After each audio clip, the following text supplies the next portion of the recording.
주님을 바꾸지 않으리. 다른 어떤 은혜 구하지 않으리. 주님만이 내 삶의 도움이시니 주의 얼굴 보기 원합니다.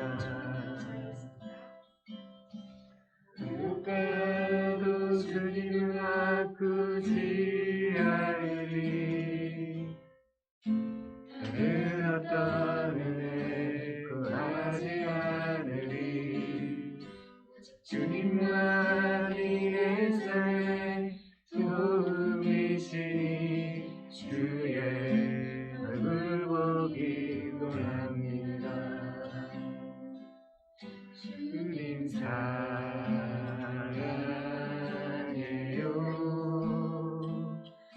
온 마음과 정성 다해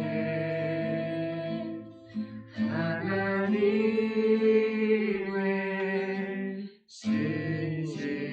신실한 친구 되기 원합니다. 무엇과도 주님을 바꾸지 않으리. 다른 어떤 은혜 구하지 않으리. 주님만이 내 삶의 도움이시니 주의 얼굴 보기 원합니다. 주님 사랑해요.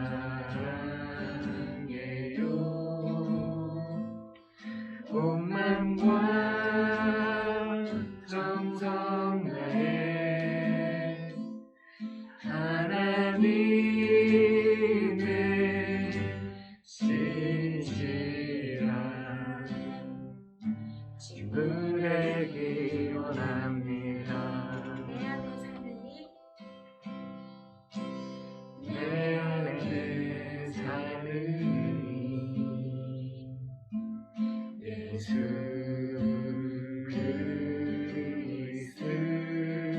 그리스도니 나의 죽음도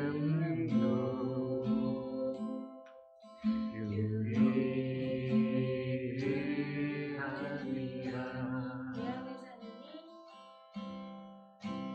내 안에 사느니 예수 그리스도니 나의 죽음도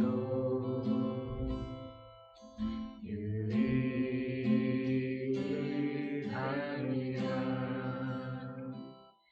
나의 왕 내 노래 내 생명 내 기쁨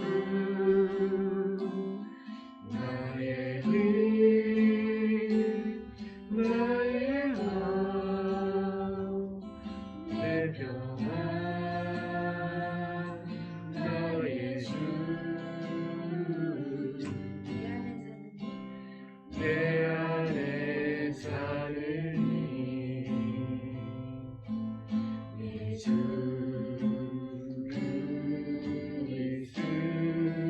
그리스도니 나의 죽음도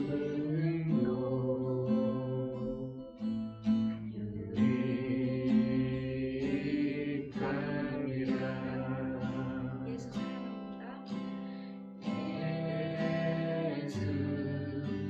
사랑합니다.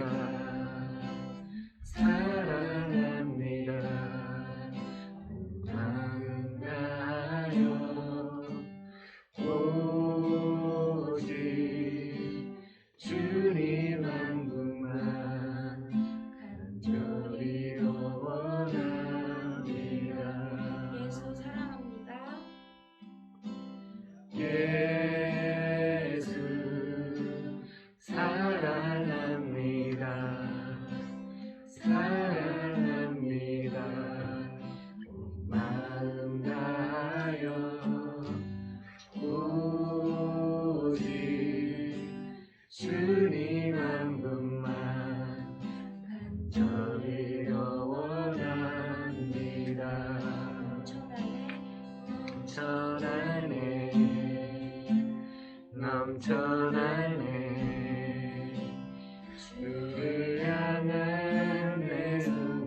넘쳐나네 넘쳐나네 주를 향한 내 속에 갈망이 주님께로 날 이끌어 주소서 주님을 더 원합니다 넘쳐나네 넘쳐나네 주를 향한 내 속에 갈망이 주님께로 날 이끌어 주소서 주님을 더 원합니다.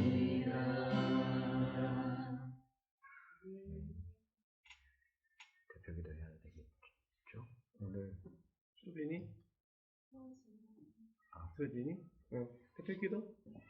마이크 필요 없을까요?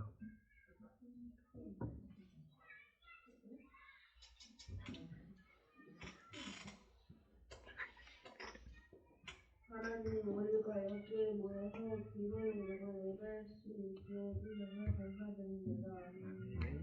요즘 코로나 때문에 아픈 사람들과 힘들어하는 사람들이 있지만 교회에 모두 나와서 하나님을 더 사랑할 수 있도록 해주세요.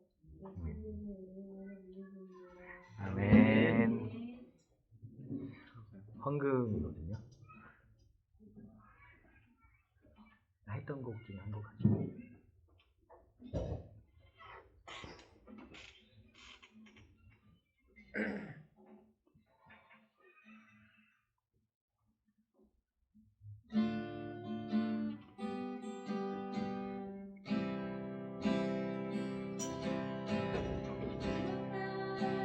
주님을 바꾸지 않으리 다른 어떤 은혜 구하지 않으리 주님만이 내 삶의 도움이시니 주의 얼굴 보기 원합니다 주님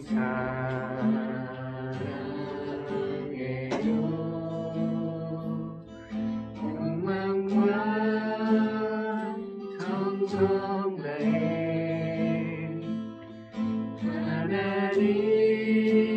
하나님의 신실한 친구 되기 원합니다.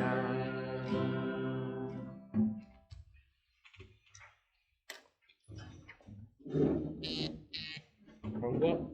네.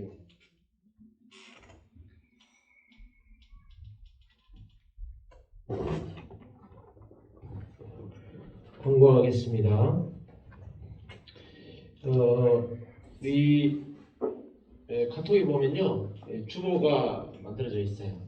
이제 주보를 매주 만들어서 우리 카톡방에 올려드릴 테니까 다음 주에 찬양인도나 대표기도, 헌금위원 순서가 나와 있고 이 주보를 참조하시면은 더 좋을 것 같습니다. 그리고 이 콘티대로 진행할 테니까 여러분들도 준비해 주시고 이상 없이 잘 진행될 수 있도록 부탁드리겠습니다. 그리고 4월자 오늘 우리 4월 말 4월자 생일 파티를 해야 되는데 인원이 없어서 5월달에 있으면은 5월달 말에 생일자 파티를 할게요. 그리고 5월 14일 날 우리 청소년부 전체 인원이 모여서 토요일 날 고기 파티를 하도록 하겠습니다. 잘 구워 먹을 수 있도록 우리 친구들 4시까지 저희 집이 카페 베르로 오시면 돼요. 아니면 교회에 모여서 함께 가셔도 돼요. 5월 14일 꼭 기억해 주시길 부탁드리겠습니다. 그리고 이제 차량 지원 같은 경우에 집이 여기서 좀 먼 데라든지 이런 때는 저한테 말씀해 주시면은 차량부랑 소통을 해서 여러분들이 정시에 예배 참석할 수 있도록, 그리고 이제 저희들이 월초라든지 특별한 기회 있으면은 통합 예배를 드릴 때도 마찬가지고, 우리 청소년부 예배를 드릴 때 여러분들이 정시에 참석할 수 있도록 사랑을 지원할 수 있도록 해줄 테니까 꼭 말씀을 해주세요. 그러면 선생님이 저한테 말씀하셔도 되고, 각 우리 학생들이 저한테 말씀해 주셔도 되고, 참석할 수 있도록 이상이 없도록 그렇게 조치해 드리겠습니다. 이상 하고 마치겠습니다. 기도하겠습니다. 좋으신 하나님, 언제나 저의 삶을 눈동자같이 지켜봐 주시고 우리를 위험에서 건지시며 우리의 부족을 채우시는 하나님, 정말로 감사드립니다. 우리의 삶의 모든 것들이 다 주님께로부터 온 것을 우리가 알고 있습니다. 그래서 우리가 받은 것을 작은 부분을 주님께 돌려드렸습니다. 하나님, 내용이나 액수가 중요한 것이 아니라 평생 감사하는 마음을 잊지 않게 하시고 우리가 어디로부터 와서 어디로 가는지 항상 자각하며 살아갈 수 있게 은혜 베풀어 주옵소서. 특별히 오늘 말씀을 전할 때 보잘것없는 죄가 아니라 위대하신 우리 주 예수 그리스도만 이 시간에 높임을 받으시는, 오직 예수 그리스도만 증거되는 귀한 시간이 될 수 있도록 은혜 베풀어 주옵소서. 주님께 모든 것을 의지하며 예수님의 이름으로 기도드렸습니다. 아멘. 1850년에 미국의 남부 지방의 한 작은 시골 마을에 14살 된 존이라는 아이가 살았어요. 흑인 아이였는데 이 아이는 진짜로 예수님을 영접한 아이였어요. 정말 예수님을 사랑하는 아이였고, 그래서 주중에 매일 이런 생각을 했어요. 나 예수님이라면 이런 상황에서 어떻게 하셨을까? 예수님이라면 나와 같은 상황에서 뭐라고 말씀하셨을까? 이런 고민을 하면서 사는 아이였어요. 그렇게 하루하루를 살아가고 그 아이한테 가장 기쁜 날은 교회에 가는 거였어요. 예배드리는 시간이 그 아이한테는 가장 기쁜 시간이었죠.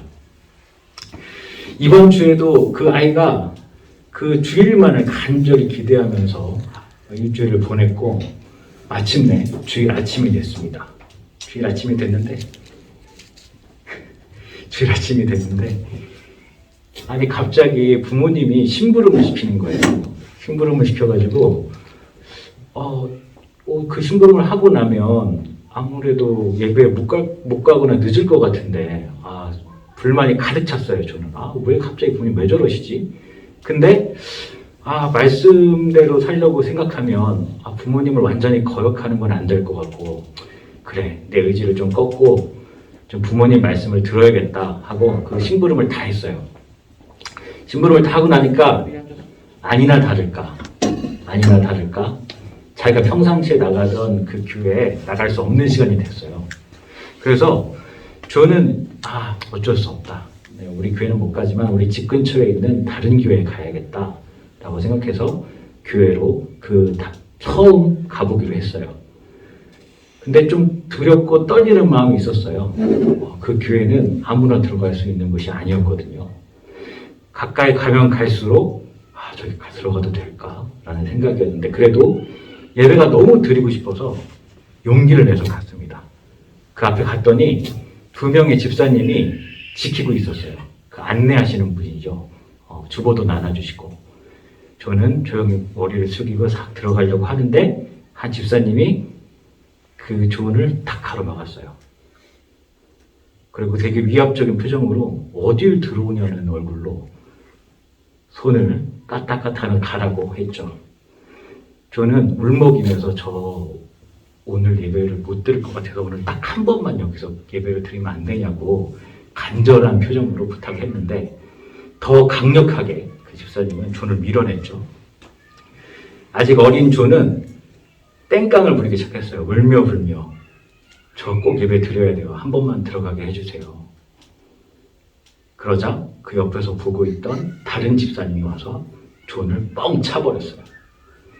땅바닥에 대굴대굴 굴러간 존은 체념한 듯 일어나서 조용히 그 교회 으슥한 곳으로 갔습니다. 처음에는 어차피 예배를 못 드리게 됐는데 그냥 새어나오는 소리라도 들어야겠다 하고 그 으슥한 자리에 앉았는데 소리는 잘 안 들리고 눈물만 계속 나왔어요. 한참을 서러워서 울고 있다 보니까 누군가 자기 어깨를 감싸는 느낌이 들었어요. 그래서 정신을 차리고 딱 돌아보니까 낯선 사람이 자기를 안아주고 있는 거예요. 그때 조는 이분이 예수님이구나 라는 걸 단번에 알아볼 수 있었죠. 그 예수님을 바라보면서 한참을 당황해하고 있는데 예수님이 존에게 이렇게 얘기했어요. 너 왜 울고 있어?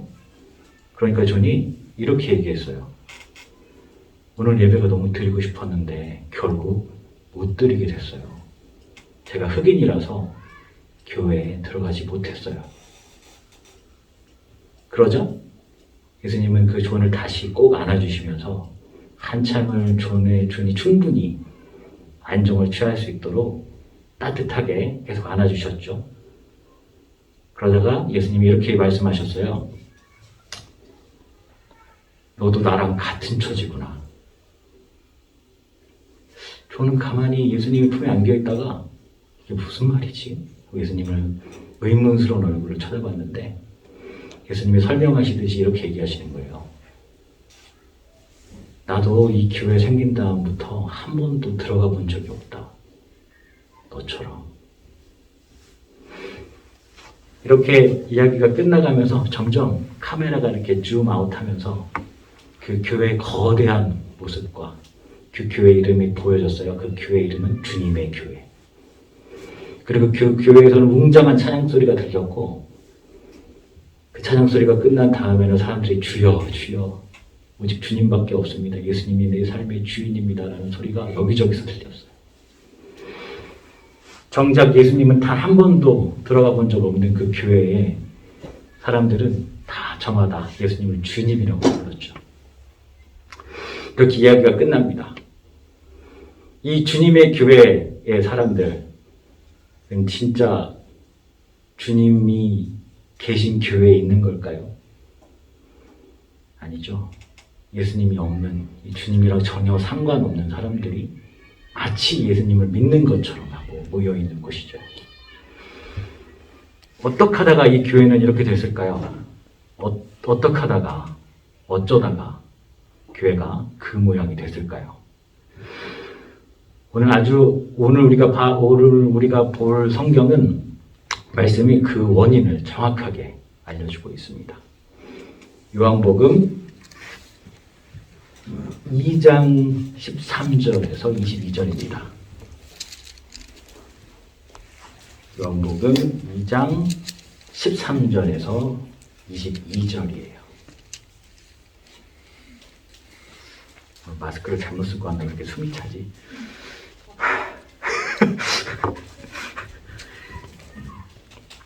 2장 13절부터 22절입니다. 다 찾으셨죠? 한번 교독할까요? 제가 먼저 읽겠습니다. 유대인의 유월절이 가까운지라 예수께서 예루살렘으로 올라가셨더니 성전 안에 서로하여 비둘기 입은 사람들과 돈 바꾸는 사람들이 앉아있는 것을 보시고 노끈으로 채찍을 만드사 양이나 소를 다 성전에서 내쫓으시고 돈 바꾸는 사람들의 돈을 쏟으시며 상을 엎으시고 비둘기 파는 사람에게 이르시되 이것을 용서하라 내 아버지 집으로 장사하는 집을 만들지 말라 하시니 제자들이 성경 말씀에 주의 전을 사모하는 열심히 나를 삼키리라 한 것을 기억하더라.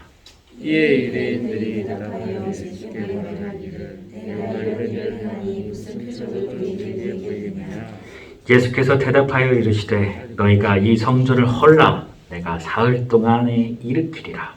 유대인들이 이르되 이 성전은 40년 동안에 지어졌거늘 내가 3일 동안에 일으키겠느냐 하더라. 그러나 예수는 성전된 자기 육체를 가리켜 말씀하신 것이라. 죽은 자 가운데서 살아나신 후에야 제자들이 이 말씀하신 것을 기억하고 성경과 예수께서 하신 말씀을 믿었더라. 아멘.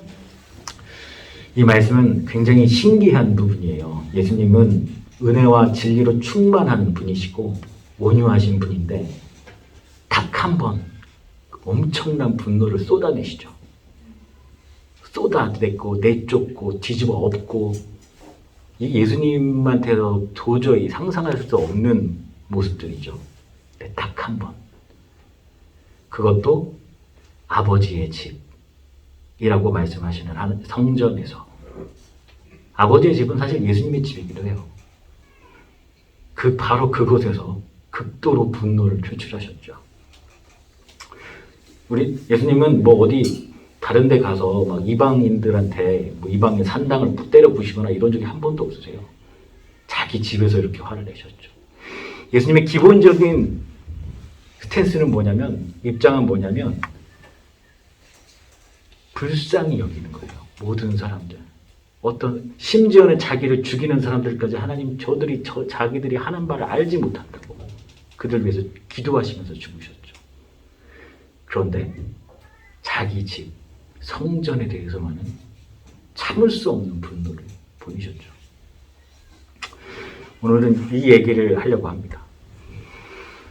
먼저 좀 시대 상황을 좀 알아야겠죠. 6월절이 다 돼서 사람들이 이제 그 행사를 지키려고 하는 6월절이 뭔지는 알죠. 6월절은 이집트에서 이스라엘 백성을 구원하실 때 10가지 재앙이 있었고 그 마지막 재앙이 모든 장자를 죽이는 거였는데 그 죽음의 사자가 그 지역을 휩쓸 때 어린 양의 피를 그 문틀에 받은 그 집들은 비껴갔다. 그래서 구원을 받은 그 사건을 이야기하는 건데 그게 너무나도 강렬했기 때문에 이스라엘 백성들은 그거를 계속해서 절기로 지키고 있었죠. 그런데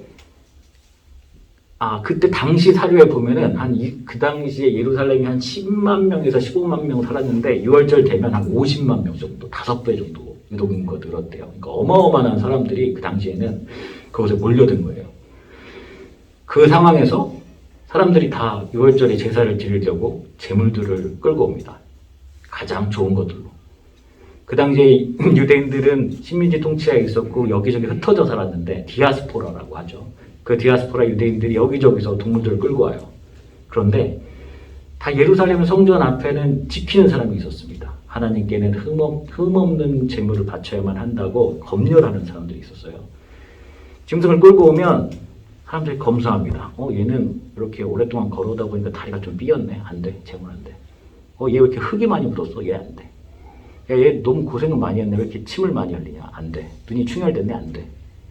가지고 온 모든 재물들 다 돌려보냈어요. 니네 제사 못 드려. 근데 그 사람들한테는 제사는 생명과 같은 것이었는데 재물이 흠이 있다는 이유로 제사를 못 드리게 했죠. 그리고 나서 그 대제사장이나 제사장들은 니네가 재물이 없어서 못 드리니까 우리가 상인들을 좀 성전 안으로 드릴게. 그래서 소와 양과 비둘기 파는 사람들을 성전 안에 들였고 성전의 자릿세를 받고 짐승들이 팔려나갈 때마다 수수료를 받았죠. 그것뿐만이 아니라 유대인들은 다 그 성전에 성전세를 납부해야 했는데 성전세도 보니까 로마 동전에는 카이사르가 우리의 주인이시다, 우리의 주님이시다, 로마 황제가 우리의 주님이시다라고 써있고 그 얼굴이 새겨져 있네. 어떻게 이 돈을 하나님께 드려? 그럴 수 없으니까 성전만의 돈을 따로 만들게. 그게 세겔인데 딱 반세겔을 성전세로 내라. 그런데 그 세겔을 어마어마하게 높은 환율을 매긴 거예요. 그러니까 우리 보통 한 1,000원이면 1달러 사잖아요. 요즘 바뀌었나요? 근데 그 정도 되죠. 그런 것처럼 세겔 자체를 엄청나게 비싸게 만들어 놓은 거예요. 그래서 되게 힘없고 약한 사람들이 성전세를 내느라고 뼈가 휘었죠. 그 상황에서 예수님이 하나님의 이름으로 그렇게 자신들의 배를 부리고 있는 걸 보고 있으니 속이 뒤집혔던 거예요. 다 뒤집어 엎었죠. 그러자 그걸 지켜보던 유대인들이 이렇게 얘기하는 거예요. 우리는 여기서 하나님의 대리자인 대제사장의 허가를 받고 장사하고 있는데 우리가 이 그 권한을 가지고 하고 있는 다 뒤집어 엎는 당신은 도대체 어떤 권한이 있길래, 어떤 권위가 있길래 우리한테 이런 짓을 하는 거냐. 네 권한이 만약에 대제사장보다 높지 않으면 너는 죽은 목숨이다. 사실은 성경이 여러 군데서 나오고 역사적인 자료에서 나오지만 이렇게 직접적으로 유대인의 지도자들의 이권을 망가뜨려 놓은 예수님은 죽은 목숨이었어요. 처음부터. 십자가에 못 박아 죽이고 싶어서 안달난 사람들이 많았죠. 자기 걸 다 뺏어가니까. 기득권을 다 뺏어가니까. 그러자 예수님이 이렇게 얘기하시는 거죠. 나한테 무슨 권한이 있냐고? 이 성전 무너뜨려봐. 내가 사흘 만에 다시 일으켜 낼 테니까. 오늘이 그 내용입니다. 근데 이 말씀이 굉장히 신약과 구약을 가르는 성전의 개념도 완전히 다르게 해석하게 만드는 선언문 같은 거예요. 사흘 만에 다시 이렇게 세우신다는 것은 당연히 우리가 알다시피 예수님의 몸이죠. 그러니까 장소에 국한된 어떤 지역에 국한된 성전이 예수 그리스도라는 진짜 성전으로 변경되었다라는 것을 예수님 스스로 선언하고 계신 거예요. 이전에는 어떤 예루살렘 성전이 유일한 성전이었다면 예수님 이후에는 예수님이 참 성전이시고 예수님을 따라 사는 하나님의 성령이 우리 안에 거하는 모든 사람들이 다 성전이 되는 거죠. 이 내용을 사도 바울은 일찍이 잘 알고 있었어요. 그래서 고린도전서 3장 16절에 고린도전서 3장 16절에 이런 말을 하죠. 너희가 하나님의 성전인 것과 하나님의 성령이 너희 안에 계시는 것을 알지 못하느냐. 정확하게 일치하는 말이에요. 우리는 모두 하나님의 성전이죠. 더 이상 사실 이 예배당은 건물일 뿐이에요. 우리 집이나 학교나 다를 바 없는 건물이에요. 예수님을 믿는 이 신약시대에 살아가는 우리는 사실 이걸 성전이라고 부르면 사실 안 되죠. 성전은 예수님이 참 성전이시고 그리고 우리 모두 한 명 한 명이 성전이죠. 성전의 개념이 조금 안 들어올 수 있을 것 같아서 조금만 부연하면 태초에 하나님이 천지를 창조하시고 인간을 만드시고 에덴 동산을 만드셨죠. 그 속에 최초의 인간 아담과 하와가 살았죠. 거기에 에덴 동산에 하나님은 거니셨어요. 그들과 함께 했죠. 그들과 함께 교제하셨어요. 그들과 함께 계셨어요. 이거를 히브리어로 뭐라고 하냐면 우리가 익숙한 단어. 임마누엘. 누구누구와 함께 하나님. 누구누구와 함께 하나님 우리와 함께 계시다라는 의미로 쓰여요. 임마누엘. 그 임마누엘이 왜 깨졌죠? 최초의 죄로 인해 선악과를 따먹음으로 인해서 임마누엘이 깨졌어요. 그 이후에 사람들은 하나님이 함께 있지 못할 뿐더러 하나님이 있는지조차 모르고 살아가게 됐어요. 그걸 불쌍히 여기신 하나님이 최초의 성막을 주셨죠. 성막의 임의로 거하셨죠. 그리고 그 성막의 개념이 솔로몬 때 성전으로 커졌죠. 그 개념이 예루살렘 성전에 이르기까지 계속돼서 온 거예요. 예수님 이전의 사람들에게는 성전은 예루살렘 성전뿐이죠. 그런데 예수님 이후에 예수님이 누구세요? 예수님은 임마누엘 하시는 하나님. 마태복음에 처음에 나오죠. 예수님은 임마누엘이세요. 하나님이 우리와 함께 계신다는 증거가 예수님만큼 강렬할 수 있나요? 하나님이 직접 인간이 되어 우리와 함께 먹고 마시는 삶을 살아가는 것만큼 강력한 임마누엘이 있냐는 거죠. 이 세상 어디에도 그러한 증거는 없습니다. 그렇기 때문에 예수님 자신이 성전이 되시는 거예요. 하나님이 함께 하신다. 그 의미가 그 어디에서도 예수님만큼 강렬하게 전달될 수 없습니다. 그 예수님을 믿는 우리에게 성령이 임하시죠. 우리가 예수님을 주라고 고백하는 순간 그것이 우리 마음에서 나온다면 그건 성령님이 하시는 일이에요.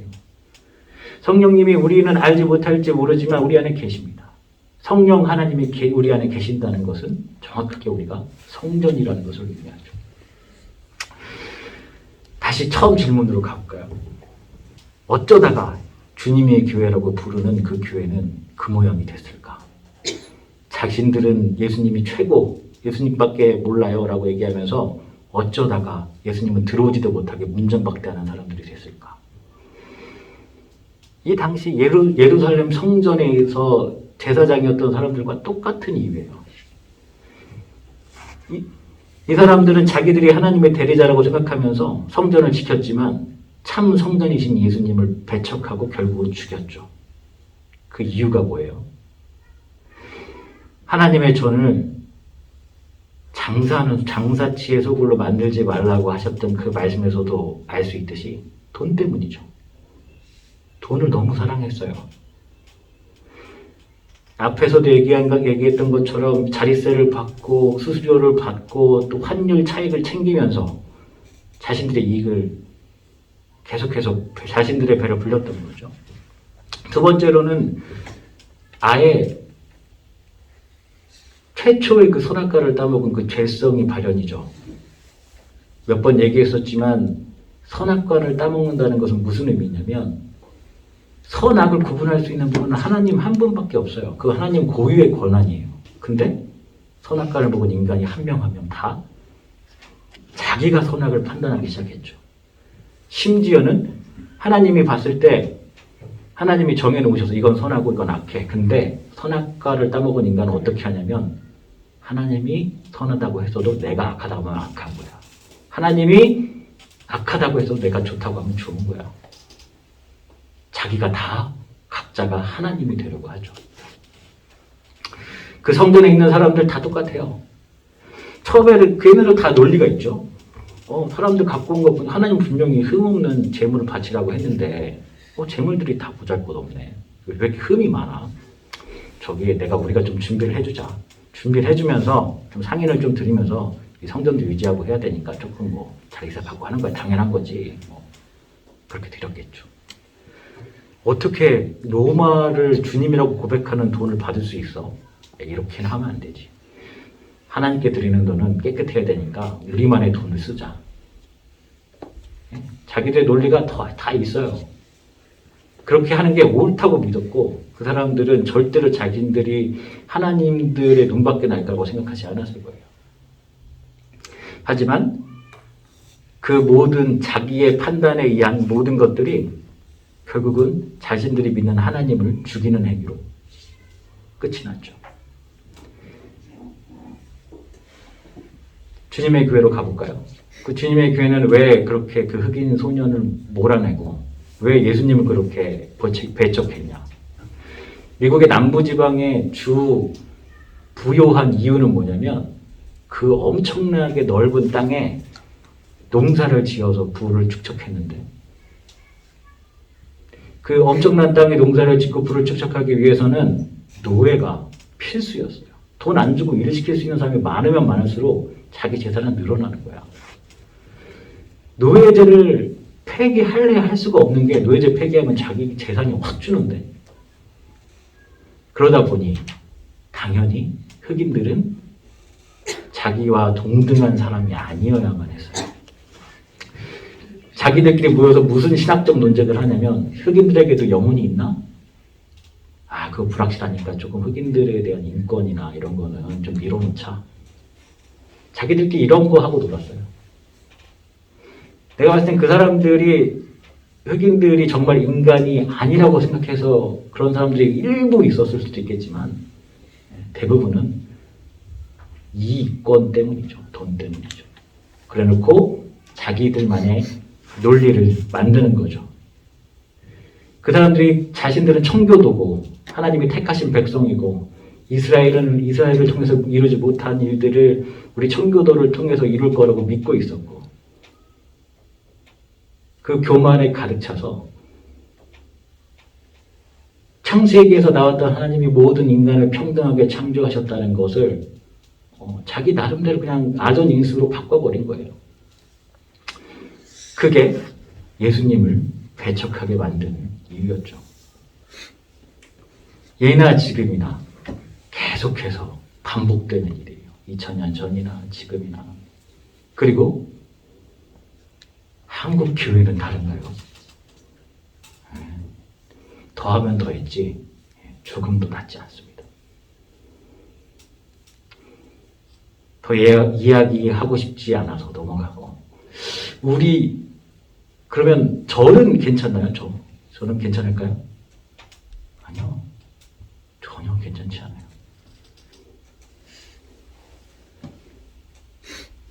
내가 옳다고 생각하고 내가 나쁘다고 생각하는 그 기준으로 너무 많은 잘못을 해요. 하루에도 수십 번씩 울면서 회개해야 될 일들이 발생해요. 내가 옳다고 생각하는 일을 저 사람이 하지 않거나 내가 틀리다고 생각하는 일을 저 사람이 옳다고 믿으면 화가 너무 많이 나.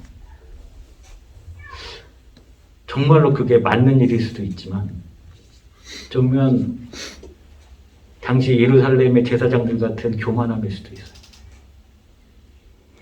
어떤 때는 나의 이익을 위해서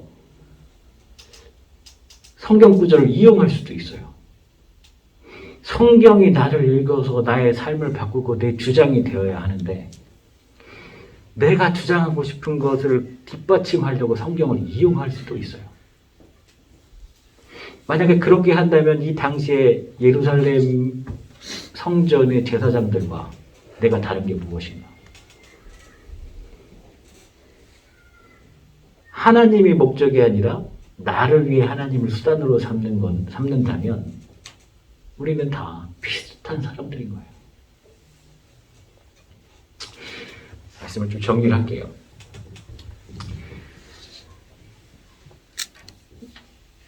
우리는 끊임없이 똑같은 역사를 반복하고 있는데 그건 우리 욕심으로 하나님을 이용하고 우리가 마치 하나님을 대신할 수 있는 하나님이 마치 될 수 있는 것처럼 선악을 판단하고 내 이웃을 정죄하고 나는 깨끗한데 다른 사람들은 다 악해 라고 치부해버리는 그런 모습들은 예수님을 죽였던 그 당시의 사람들과 똑같은 모습들이라는 걸 깨달아야 합니다. 우리는 하루에도 수도 없이 마음으로 예수님의 그 십자가에 못 박힌 손에 다시 한번 못질을 하는 못된 행동들을 너무 많이 해요. 은혜에 감사하고 말씀대로 살아갈 생각을 하지 않고 그냥 내가 정해놓은 나에게 익숙한 무언가가 내 주변에서 다 따라와 주기를 바라는 공동체 해악이 되는 그런 모습으로 일관할 때가 많습니다. 제가 기대하는 건 여러분들이 어른이 되고 집사님이 되고 권사님이 되고 장로님이 되는 한 그 한국의 교회는 조금 더 말씀에 충실한 교회가 됐으면 좋겠어요. 뭐 이상한 율법주의적 규정이나 이런 것들에 얽매여서 서로 반목하는 그런 교회가 아니라 진짜 예수님은 어떻게 사셨는가? 예수님이라면 어떻게 하셨을까를 고민하는 그런 여러분들이 되기를 예수님의 이름으로 축복합니다. 제가 기도하고 주기도문 하고 마치겠습니다. 좋으신 하나님, 하나님은 언제나 우리에게 우리를 선하게 대하셨고 우리의 모든 부족함과 연약함을 불쌍히 여기셨습니다. 주님의 그 긍휼이 아니면 제가 지금까지 살아있을 수 없음을 고백합니다. 평생에 저를 돌아보게 하시고 우리를 자신을 돌아보게 하셔서 우리가 그 예루살렘의 성전을 지키며 교만하게 예수님을 몰아냈던 그 제사장들이 되지 않게 하여 주시고 차별하고 반목하는데 마치 바리새인들과 같은 율법주의적 잣대로 사람들을 대하지 않게 하시고 제자들을 사랑하시되 끝까지 사랑하셨던 예수 그리스도의 사랑으로 서로를 대하게 하여 주옵소서. 주님이 우리 두드림교회의 주인이 되어주시고 우리 청소년부의 주인이 되어주셔서 주님을 꼭 닮아가는 우리 아이들이 될 수 있도록 은혜 베풀어 주옵소서. 주님 한 분만이 우리 교회와 청소년부와 우리 한 명 한 명의 주인이심을 고백하며 예수님의 이름으로 기도했습니다. 아멘. 주기도문 하겠습니다. 하늘에 계신 우리 아버지여, 이름이 거룩히 여김을 받으시오며 나라가 임하옵시며 뜻이 하늘에서 이루어진 것 같이 땅에서도 이루어지이다. 오늘날 우리에게 일용 양식을 주옵시고 우리가 우리에게 죄 지은 자를 사하여 준 것 같이 우리 죄를 사하여 주시옵고 이를 시험하게 하지 마시옵고 다만 악에서 구하옵소서. 나라와 권세와 영광이 아버지께 영원히 있사옵나이다. 아멘. 수고하셨습니다. 반별로 보여주시죠.